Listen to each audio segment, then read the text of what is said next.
October 1962, and it's the second playoff series in the last 4 years for the National League. Billy Pierce hurls a shutout victory for the Giants in the first game, but the second one is a wild scoring affair. In the ninth inning, Ron Fairley of the Dodgers flies to Willie Mays with the bases loaded, and the speedy Maury Wills comes racing home with a winning run. Dodgers win 8-7, and the series is tied up. These old rivals already have struggled through 164 games, and now the pennant hangs in the balance in just one contest. In the decisive battle, Tommy Davis slams one of Juan Marichal's fastballs for a long drive to left in the sixth inning with Snyder on base. It's going, it's gone. And the Dodgers jump out in front 3-2. Marichal delivers with Maury Wills on first base in the seventh. There he goes, the spectacular Dodger who's been burning up the baselines all season trying to steal second, and he's safe. It's number 103 this year for Maury Wills. And now he's off again trying to steal third base. He comes sliding in, draws a wild throw. The ball sails down the left field line. Wills scrambles to his feet and continues on home to score.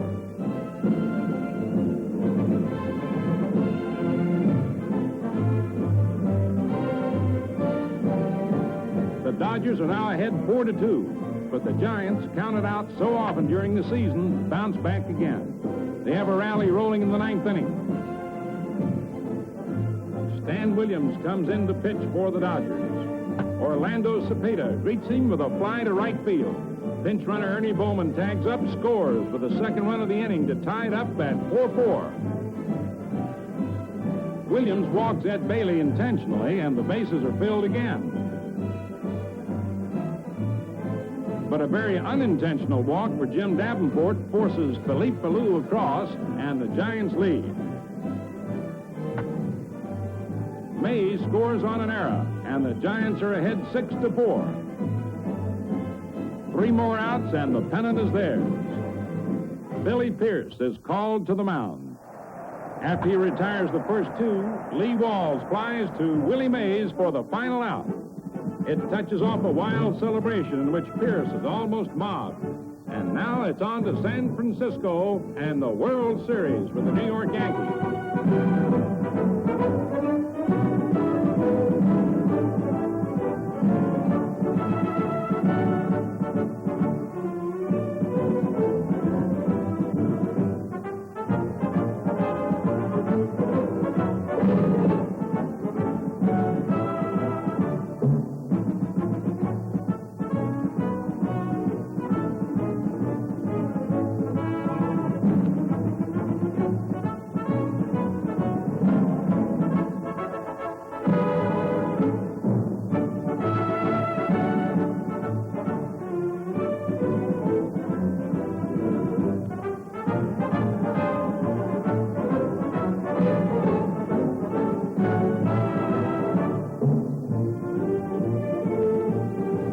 San Francisco, fascinating in its setting of rugged beauty.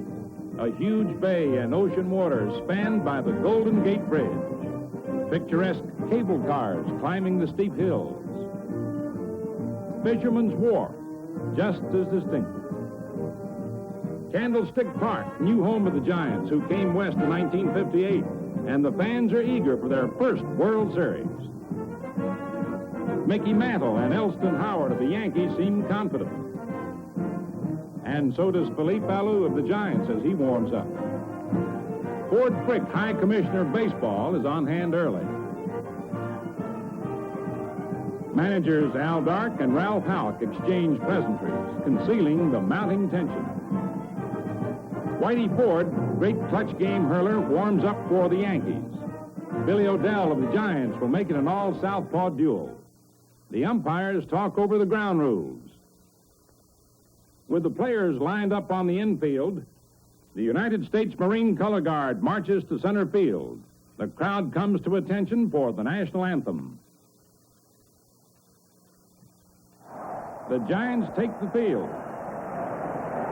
Tony Kubek steps to the plate, and the World Series is underway.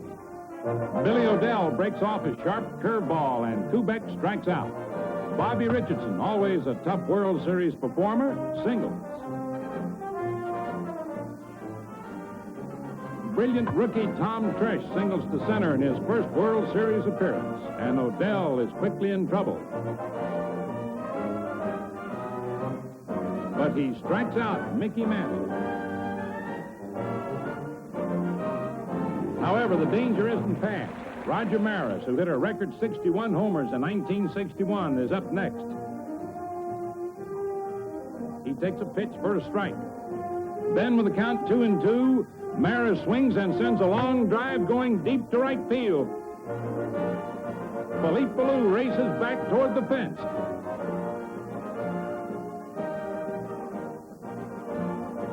Ballou leaps high above the fence, gets his glove on the ball, can't hold it. The ball drops, and so does Ballou after his brilliant try. Richardson and Tresh race home with the first runs of the series, and Maris pulls up for the double.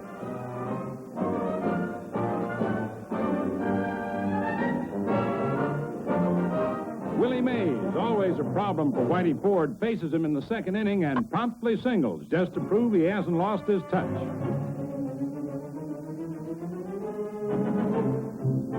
Ford keeps Mays close. Howard tries to pick Willie off first. Whitey looks in to get his sign from Elston Howard. Jim Davenport at bat, raps a single to center field. Willie Mays races on around to third base to put him in scoring position with only one out.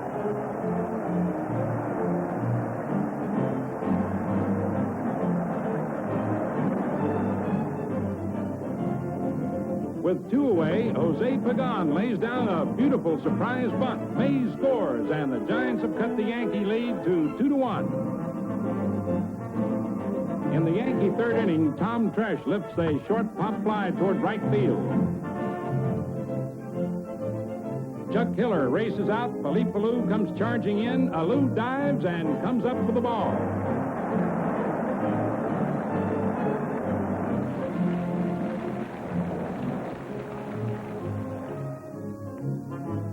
With one out in the Giant third inning, Chuck Hiller picks on the first pitch and strokes a double to left center.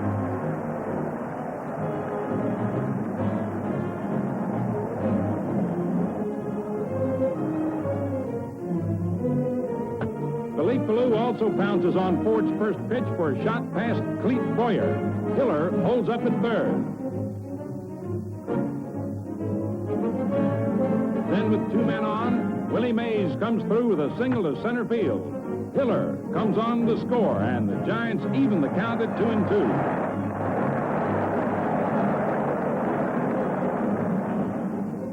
Orlando Cepeda grounds to Richardson, who starts a double play that ends the rally.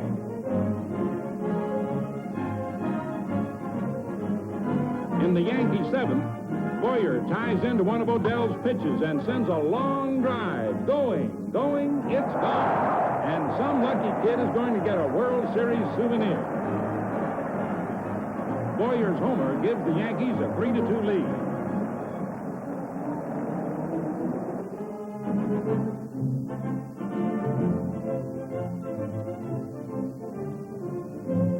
With one out in the eighth inning, Maris cracks a single to right field for his second hit of the game.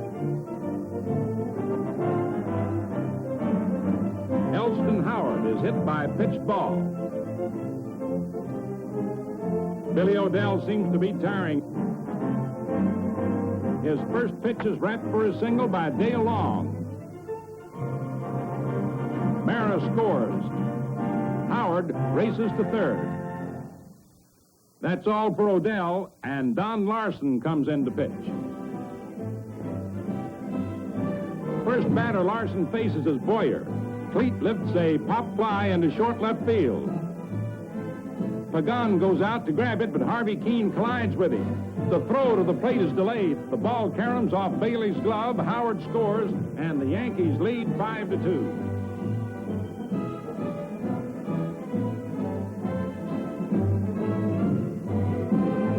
After the Yankees score again in the ninth, Pagan opens the Giant half with a single to left field.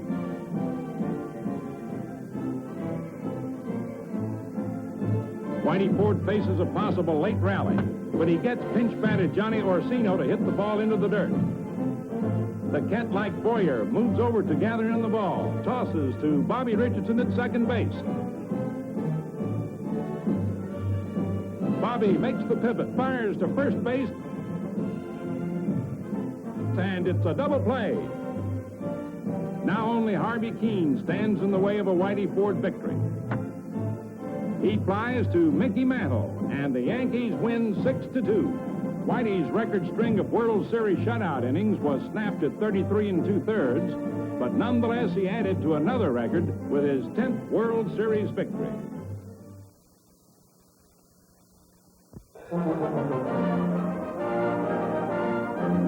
Yankee Roger Maris takes his batting cuts before the second game. Jose Pagan, star Giant shortstop, loosens up. The Giants whirl through a brisk infield drill. Del Webb, co-owner of the Yankees, huddles with General Manager Roy Hamey and Ralph Houk, manager of the World Champions. Ralph Terry, 23-game winner, will pitch for New York. Jack Sanford, who won 24, will start for San Francisco, and these rabid Giant fans will be cheering him on. Chuck Hiller leads off for the Giants in the first inning with a hard drive to right field. Roger Maris races over toward the line, makes a desperate attempt at a shoestring catch. For a split second, he seems to have the ball. It clings to his straining fingertips.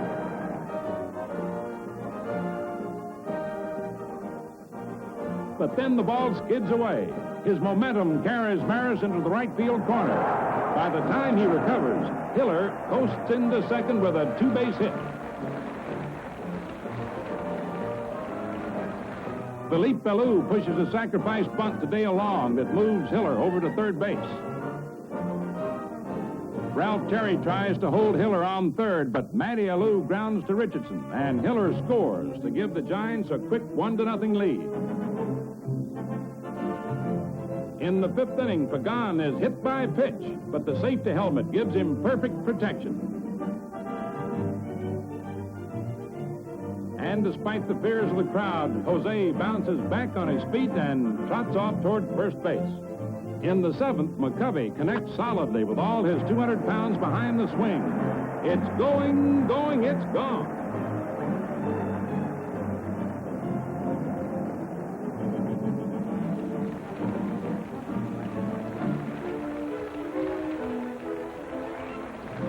The Giants lead 2-0. With two away and Jim Davenport on second, Sanford singles to right field.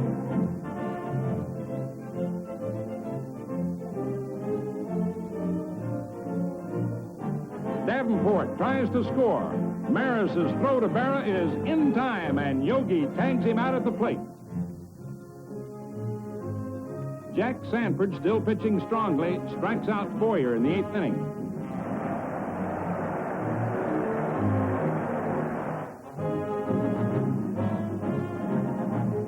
Pinch hitter Johnny Blanchard also strikes out, number 6 for Sanford. In the Giant eighth, Willie McCovey smashes the ball toward right, but Richardson dashes over to make a brilliant one-handed stab. The Giants have 2 men on with 2 out, and Bobby ruins their chance to pad the lead as he tosses out McCovey.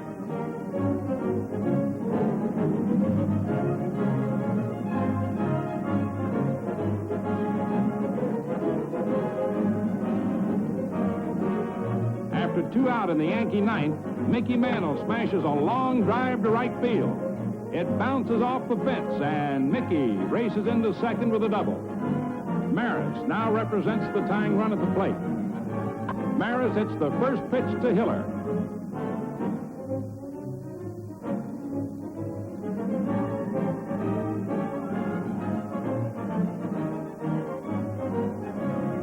He's thrown out easily, and the Giants win 2-0 on a brilliant three-hitter by Jack Sanford, and the series is tied. The scene now shifts to Yankee Stadium. New York, with the world's most breathtaking skyline and bridges that fan out everywhere. Yankee Stadium, scene of more World Series than any ballpark in history. Willie Mays takes batting practice. Next is Chuck Hiller. And the Yankees, back home again, appear in a very relaxed mood.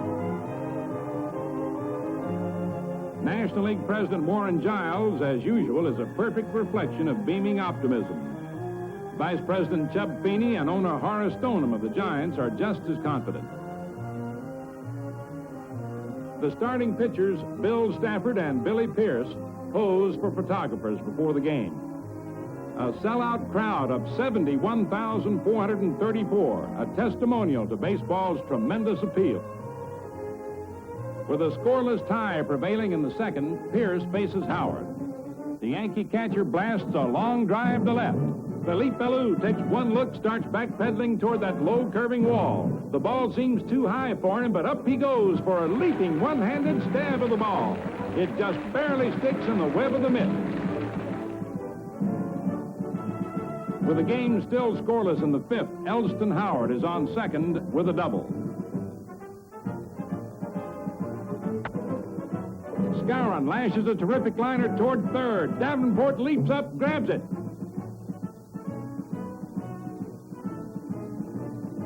There's a throw to second base, and it's in time to double up Elston Howard.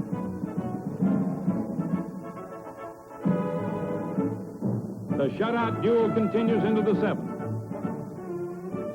But Billy Pierce's first pitch in the inning is lined to center field by Tom Tresh for a single, and the Yankees pose a threat against the left-hander. Next, Mickey Mantle smashes a drive to left field for a base hit. As Philippe Bellou fields the ball, it takes a high hop. Tresh slides into third, and Mantle races on to second.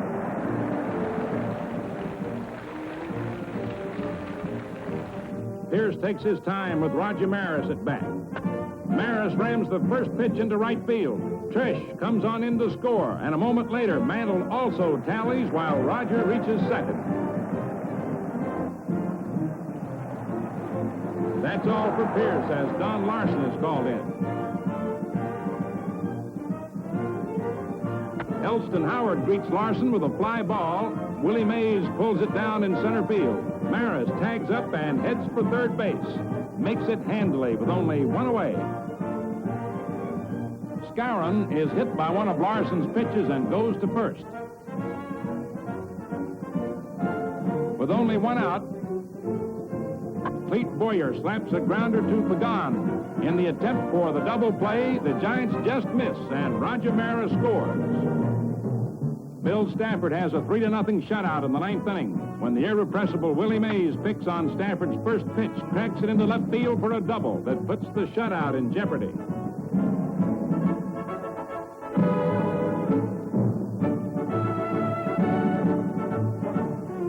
After retiring the next two men, Stafford faces Ed Bailey.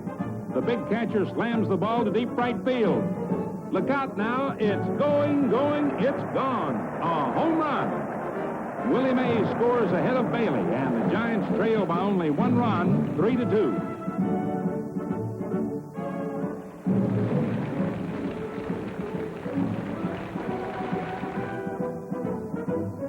The tying run is now at the plate, but Davenport flies to Tresh for the final out, and the Yankees again lead in the series 2-1. Bill Stafford is warmly congratulated by his mates, but he owes an assist to Roger Maris, who figured in all the Yankee runs in the seventh inning rally, started by Tresh and Mantle.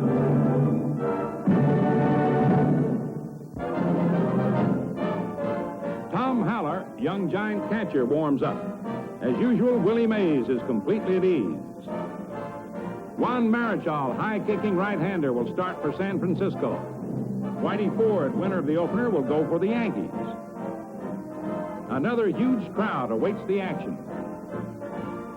After a scoreless first inning, Philippe Bellou opens the Giants' second with a hard smash down the third baseline, just out of the reach of Clete Boyer. The ball bounces into the left field corner. Tom Tresh runs it down, and Bellou pulls up with a double.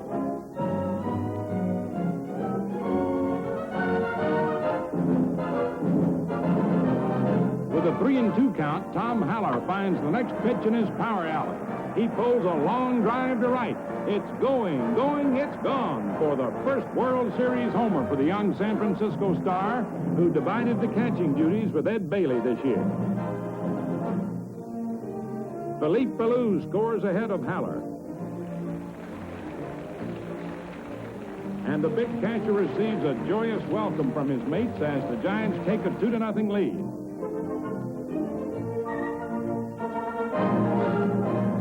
Still trailing in the 6th inning, the Yankees threaten when Mantle and Maris draw walks off rookie Bob Bolin. Pagan tries to calm Bolin, who replaced Marichal after Juan injured a finger in the 5th inning. But Bill Skowron rams a hard smash toward left, and it goes through for his 3rd hit as Pagan narrowly misses on a desperate dive. Mantle scores.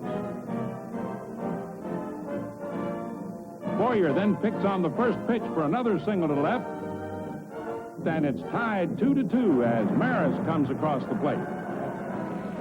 Manager Alvin Dark decides to gamble no further with a fireballing rookie.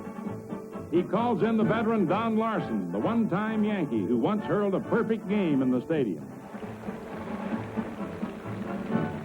And Don stops the uprising. Jim Coates takes over the Yankee pitching in the 7th inning, and with Davenport on base and 1 out, Matty Alou bats for Jose Pagan. With the count 2-2, Matty slaps the ball just inside third base. It goes down the line for a double that sends Davenport to third. With the left-handed batting Ed Bailey coming up to bat, Ralph Houck brings in southpaw pitcher Marshall Bridges. Dark then switches to pinch hitter Bob Neiman. Bridges is ordered to walk Neiman intentionally, and the bases are loaded with the score tied. Bridges gets a 1-1 count on Hiller. And there it goes. A long drive deep to right field. Maris can't reach this one. It's gone. Davenport scores. Matty Alou scores. Bowman, a pinch runner, scores. And here comes Hiller. He hit only 3 homers all year, but he's made World Series history. It's only the 8th series Grand Slam, but the first by a National Leaguer. Another run in the 9th makes it Giants 7, Yankees 2. After Billy O'Dell retires Boyer in the Yankee 9th, Bowman makes a sensational stop on Lopez smash and throws him out. Kubek and Richardson hit safely. Then Tresh gets the 3rd straight single off O'Dell, and Kubek scores. But Dark stays with his pitcher even though there are 2 on and Mantle coming up. O'Dell makes Mantle hit the ball on the ground. Tresh is forced out at second. The Giants win 7-3, and the series is all tied up again at 2 victories each. The Giants stole the Yankee thunder with a grand slam by Hiller and the earlier homer by Haller.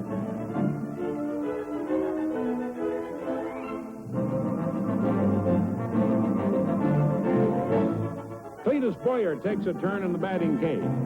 All of the rest of the Yankees are also taking their routine warm-ups. Jack Sanford will pitch for the Giants. Rematch with Ralph Terry going for the Yankees.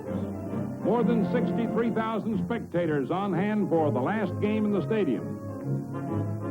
With the game scoreless in the 3rd inning, Jose Pagan singles to center, and Mickey Mantle discourages any ideas about stretching the hit.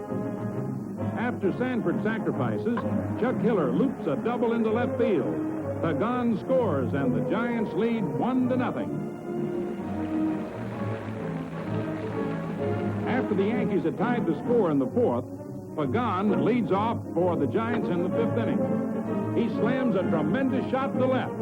Tresh dashes back to the wall, but the ball is gone. The littlest giant of them all is swinging the hottest bat of the series. 7 hits in 12 times at bat at this point. And San Francisco has forged ahead 2-1. With Richardson on third in the sixth, Sanford fires a low fastball that Maris misses. So does Haller, and Richardson breaks for the plate and is safe on a close play. The score is deadlocked again at 2-2. Jack Sanford opens the Yankee eighth inning by striking out Ralph Terry. Sanford's 10th strikeout. He has allowed only 3 scratch hits thus far. Now Tony Kubek snaps the charm as he whistles a line drive single to right field to give the Yankees their first real solid hit off the Husky Giant.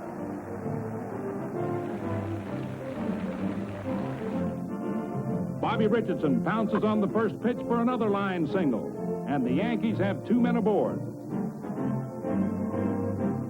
That brings up Tresh, and Dark seems disturbed.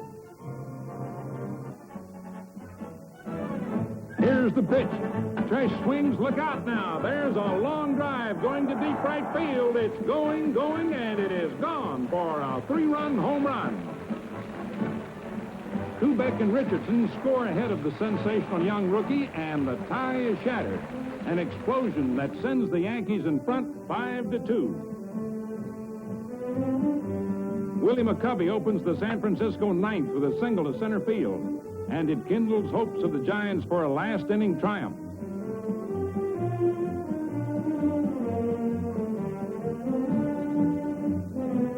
With 1 out, Tom Haller wraps the ball into left center with both Mantle and Tresh in hot pursuit. It's in between them for extra bases. McCovey comes galloping around to score on the 2-bagger, and the Yankee margin is cut to 5-3. Now with 2 out, it's Ed Bailey stepping to the plate. He connects for a long drive to deep right field, but it isn't long enough as Maris gathers it in near the fence, and the Yankees win to take a 3-2 edge in the series. Ralph Terry with his first World Series victory, and Tom Tresh with his home run were the key men. And now it's back to San Francisco. And then came the rain. A West Coast storm has Candlestick Park awash. And for 3 consecutive days, Commissioner Ford Frick is forced to postpone the 6th game. But finally, the sun and helicopters help dry the field. And on the 4th day, action is resumed. The players are eager to get started again. Joe Cronin, president of the American League, and Joe DiMaggio talk over their former days as San Franciscans. Tom Tresh, in his rookie year, has performed like a veteran in World Series play for the Yankees. Willie Mays never seems to lose his zest or his brilliance. Whitey Ford gets ready for another series start, and this time he'll meet an old American League rival, Billy Pierce.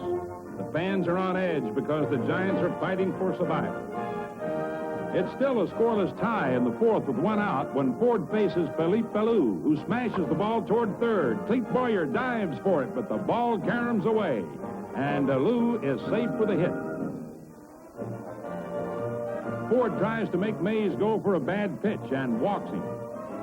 Then there's a pickoff attempt at second base by Ford. The ball sails wildly into right field. Philippe Ballou scores all the way from second, and Mays dashes on to third.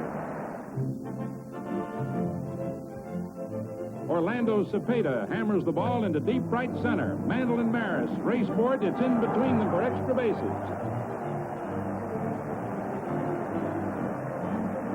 Mays trots home from third, and Cepeda pulls up at second base with a double.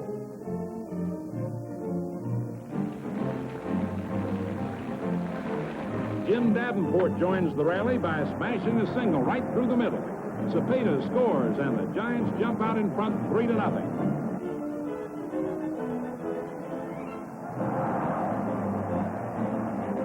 In the Yankee 5th, Roger Maris steps into Pierce's curveball and slams a drive to deep right field. It's going, it is gone.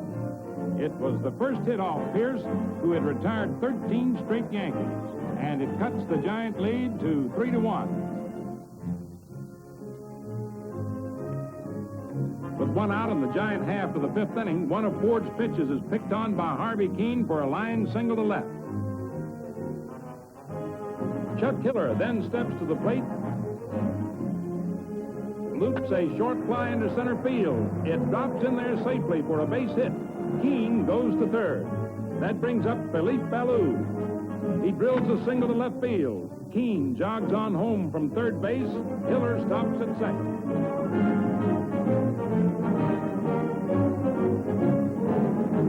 Orlando Cepeda, with 2 hits already, adds a third with a line single to center. Hiller scores, and the Giants have lengthened their margin to 5-1. Jim Coates is then called in from the bullpen as manager Ralph Houck decides to remove Whitey Ford.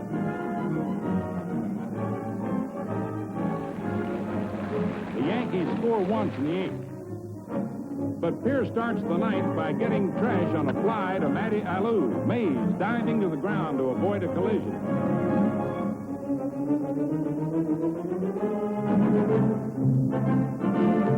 After Mantle is retired, Maris represents the final Yankee hope. Billy strikes him out, and the Giants win 5-2. The series is tied at 3 victories each. Billy Pierce pitching a dazzling 3-hitter. And now the title rides on the final game.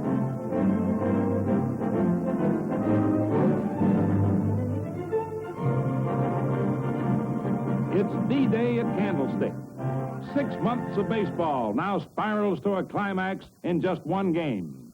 Even the vendors and players want to keep personal memories alive on film.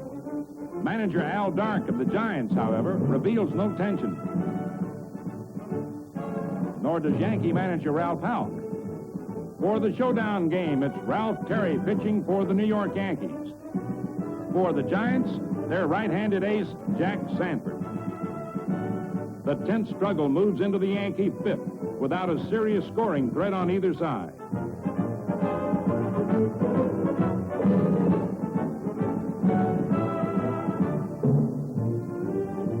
Bill Skowron then bounces a single to left field to lead off the inning for the Yankees.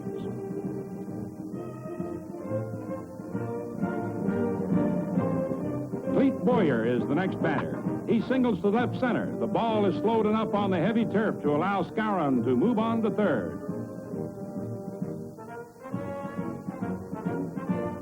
Sanford now becomes wild and walks Terry. And that brings Tony Kubek to the plate with the bases loaded, nobody out.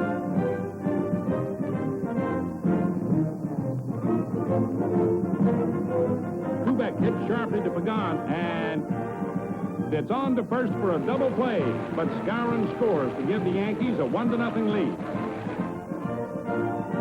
But Sanford singles to right center in the 6th, becoming the first Giant base runner.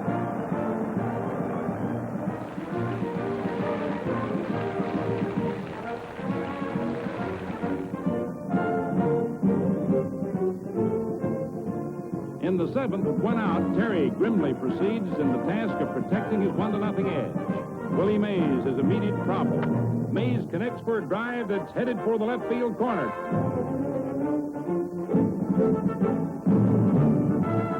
Trash races over, makes a spectacular running one-handed catch, robbing Mays of at least a double.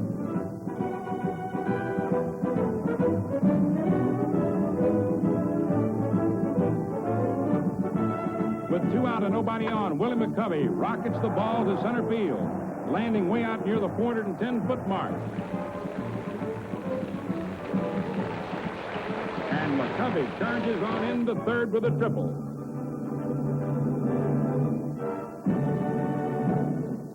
But the tying run is stranded as Cepeda fans.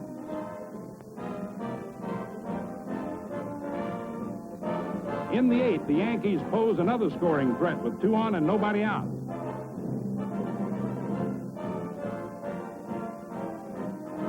Sanford now has Mickey Mantle to contend with. Mickey lines the ball to right field for a base hit. Bobby Richardson, breaking toward third, held up, fearing the ball might be caught, and thus is unable to score, and the bases are loaded. Al Dark calls Billy O'Dell to the mound now. Sanford gets a hand from the crowd as he leaves. Roger Maris is at bat with the bases loaded and nobody out. Maris grounds to Chuck Hiller.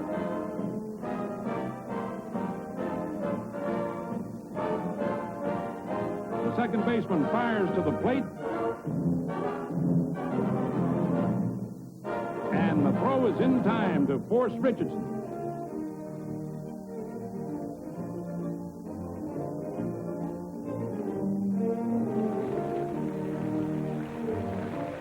Now it's up to Howard. Bases loaded, one out.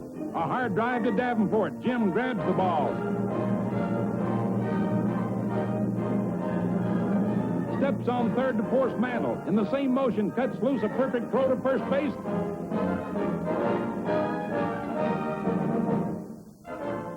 Then it's a double play. A sensational relief job by Billy O'Dell. Matty Alou leads off for the Giants in the ninth.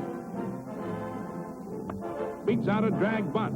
With the score 1-0, he represents the tying run. After one bunt attempt, Philippe Alou swings away. Boyer is relieved that he missed. Philippe then strikes out. Ralph Terry also strikes out Chuck Hiller. Now Elston Howard goes out to talk to Terry, while the menacing Mays steps into the box.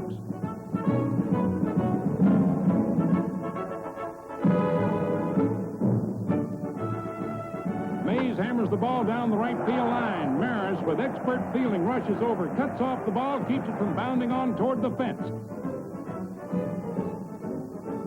He gets his throw away quickly.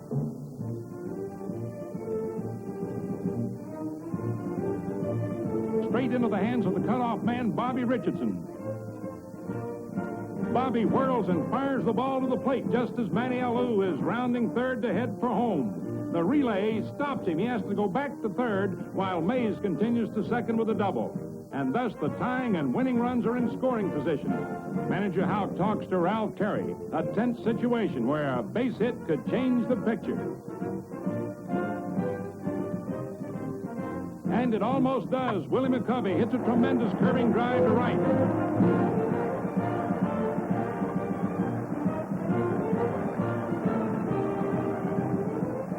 But it's a foul ball, and the fans groan.